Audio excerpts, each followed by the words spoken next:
Endi ko'plar bilan oram sovigan, ko'plar omadimga sevinmas endi. 23 yoshimda meni sevganlar 33 yoshimda sevolmas endi. Tirikchilik deya shunchalar yaqinlardan olmadim xabar. Ukam meni kechir shu safar, hech o'zimdan qo'rqolmayapman. Hammasiga qo'l siltab qo'ydim, diydor tilab yashaydi ko'nglim. Meni kechir fokiza singlim, hech o'zimdan qo'rqolmayapman.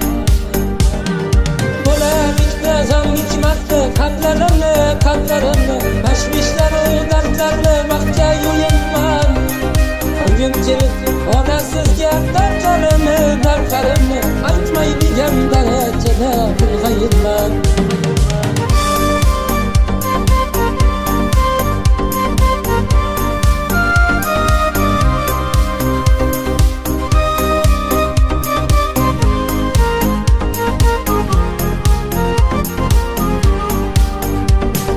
O'zg'or degan bir arava yoz tortib tortolmayapman. Kechir meni qadrdon do'stim, hech o'zimdan qo'rqolmayapman. Bola chaqam yursin demeycan, tinmayapman kech tushganda ham. Men nodonlik kechiring aka, hech o'zimdan qo'rqolmayapman. Bo'lalikda g'am hikmatli qadlarimni tashvishlaru dardlarni vaqtga yo'yinman. Bugun kelib onasizga dardlarimni aytmaydigan darajada ulg'ayibman.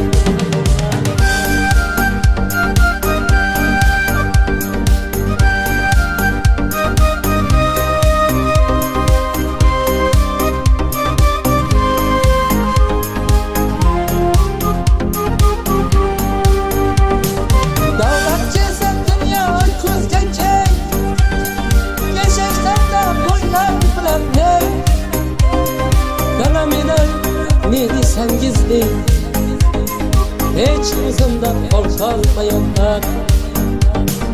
Tirikchilik umrimni yedi, yaqinlarim ne desa dedi, niyatlarim boshqacha edi. Hech o'zimdan qo'rqolmayapman.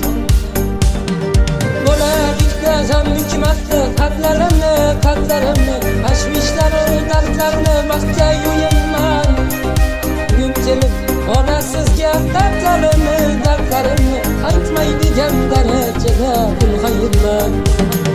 Bo'lalikda g'am hikmatli qadlarimni tashvishlaru dardlarni vaqtga yo'yinman. Bugun kelib onasizga dardlarimni aytmaydigan darajada ulg'ayibman. Bugun kelib onasizga dardlarimni aytmaydigan darajada ulg'ayibman.